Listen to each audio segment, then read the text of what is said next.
Hi everyone, hope you're doing well from wherever you're watching this channel, depending on your time zone. Now, Uasin Gishu County is proving to be the most corrupt county in this country. And remember, that is the home county to one William Samuel Ruto, UDA party leader, and now the president. So, there was a nomination list for the MCS that was released in July, then another one in August.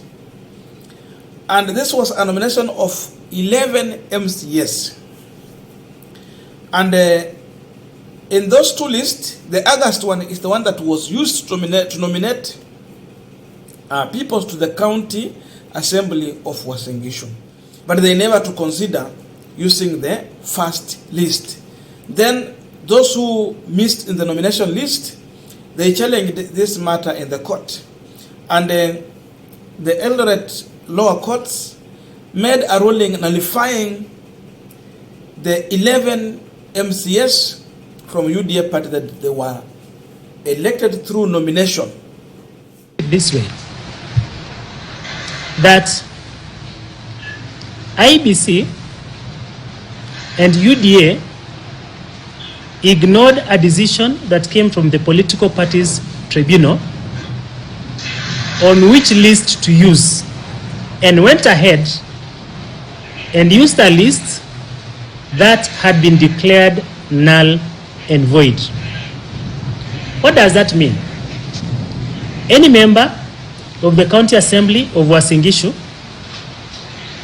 who were gazetted upon nomination based on the list that was published on August 24th, 2022, were not validly elected by way of nomination. The correct list is the one for July 27th. So in conclusion,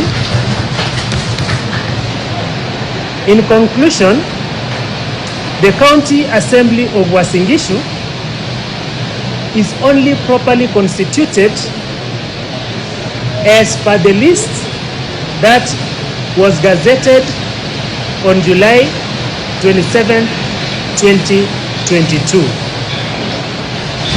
The rest of what I have to say is of not much of interest.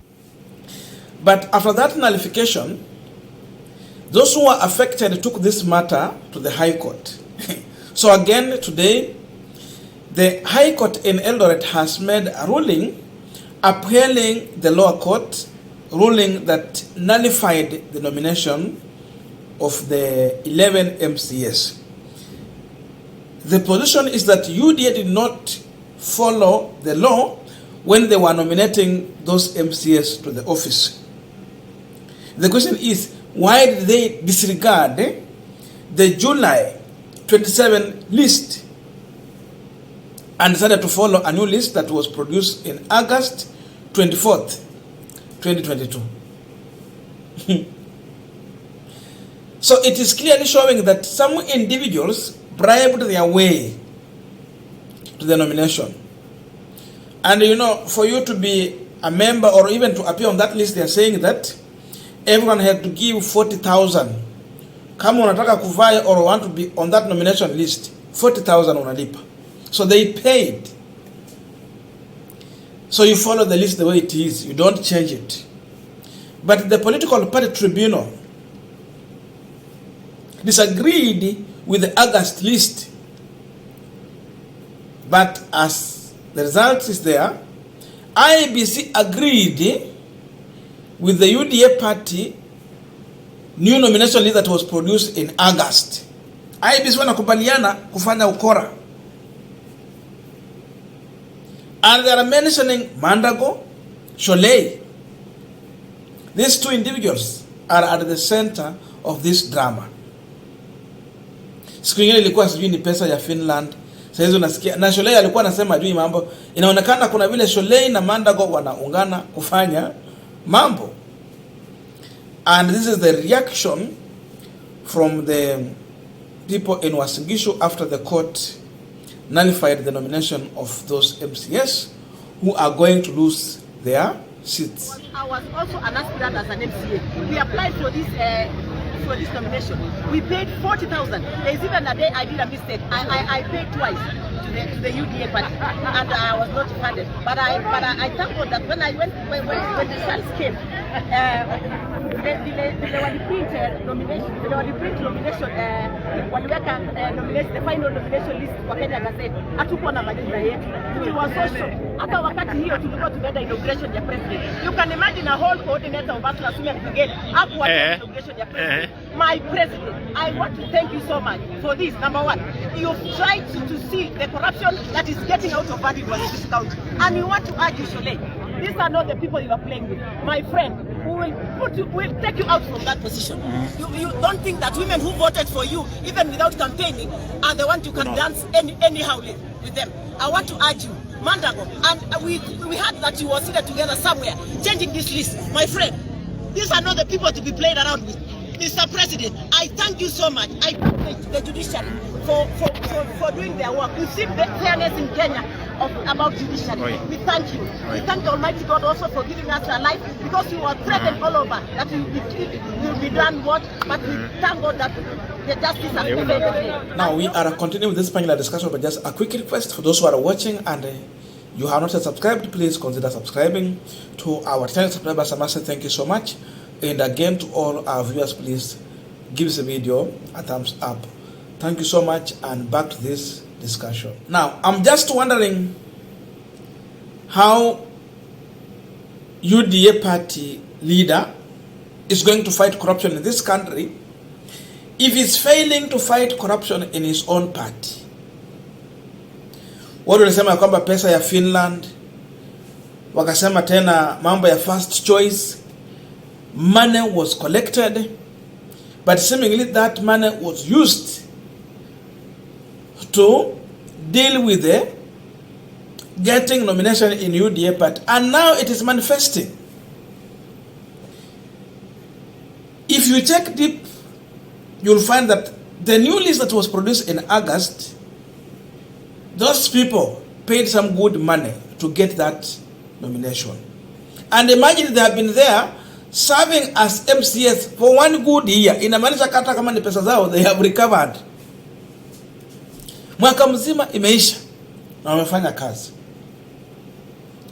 But seemingly even this case is not going to end now. After the High Court ruling, they will go to the Court of Appeal. Watapeleka huko. Because they are buying time to continue earning and keep the case on. Iendelee tu hivyo. Hata huko pia watasongeza paka kwingine. So mambo bado. But UDA has been exposed. Hawa watu wako compromised. And they are taking money to give you positions. Wanasema kabla mjaenda kwa kura, wale watu wenye watakuwa wanavai, wale watakuwa wanangojea nomination, weka pale kuwa kwa list and don't vie for seat. Just go and campaign so that you make sure that your party is getting more elective seats, which will then make sure that you are getting more of nomination. Because the more the seat you get, the more number of nomination you get. So you go and fight, you campaign. Hawa watu walienda kwa campaign huko wakifight such that the party will get more numbers and it's going to reflect in nomination. So uko pale kwa list. Kuna wengine labda walikuwa na baya wakaanguka, kama wengine walikuwa kwa list huko chini wanataka wakuje juu. Because once you give your list, wanaanza na juu wakiteremka chini. List ifuata kutoka juu ikiteremka. Ukitoa huyu unaweka next. They did not follow this one. The opposite is what was followed. So imagine, Gladys Stureh has been talking about corruption and many other things, but we are seeing her being mentioned in this issue. How ndio watu walikuwa na collect pesa kule, wakidictate who will get nominated and who will not get. Mandago ndio mwingine pia. So it's like Mandago is everywhere. Sasa hapo ndio UDA wanafanya kazi na njia hiyo. So how do you trust this party? Utaiamini na njia gani? Imagine a whole party losing 11 politicians at one time after serving for 1 year. Ndio maana tulisema ya kwamba election was not free and fair. How come we can talk about free and fairness in election when the Electoral and Boundary Commission, IEBC, wanashirikiana na UDA party kukataa uamuzi wa political party tribunal court? They disregarded the directive from the political party tribunal court, and they followed their way and nominated people bila kufikiria hiyo yote. If they have been able to do this, then what can stop these people from interfering with the election? Because remember, these guys were elected through nomination, and the IEBC was involved to approve this.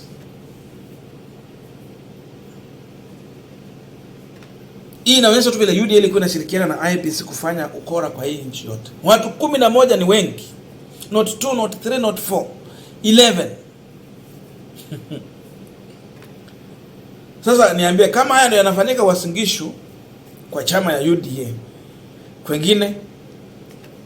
So even the IEBC was compromised,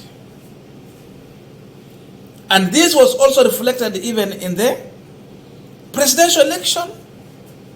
So IEBC and UDA were on one bed working together, and this confirms to you that corruption is very high in UDA party. You have your money, you can buy your way. You don't have, you are frustrated. Even that which belongs to you will be taken from you, and it will be given to those who have money. So then where is fairness in UDA? Wanasema ruling party, they are saying they are fighting corruption. Corruption is at the center core of UDA party. If you cannot fight corruption in your own UDA party, Mandago amekushinda, Gladys Obosolea amekushinda, chama yako imekushinda, utaweza aje kupigana na ufisadi Kenya? But pia inaonekana Ruto mwenyewe alihusika kwa kiwango fulani. This money walikuwa na collect kwa hawa, wali collect pesa kwa watu wengi, na hizo ndio walitumia kufanya campaign. Ili ilikuwa ya handouts zile mliona wakileta Mount Kenya region wakisema natoa milioni 2 kwa bodaboda, natoa milioni 2 kwa hustler. Zile walikuja nazo kwingine kote, walikuwa wanaibia wananchi wa Uasin Gishu, wanasiasa wa Uasin Gishu. Yani hakuna watu wamepata beating more than what the people from Uasin Gishu have been beaten. Akuwe ni maskini, mjane, an orphan, walichukuliwa, yani kulikuwa na highway robbery ilifanyika in Uasin Gishu. They grabbed. Ukwe wewe ni politician, uliibiwa. Na hiyo pesa ilitumika kufanya kampeni ya UDA party. Kama hamjui, hii habari wafikie. I don't know your views, but that's the latest update from the court as far as politics is concerned in this country. Thank you, and see you in our next video.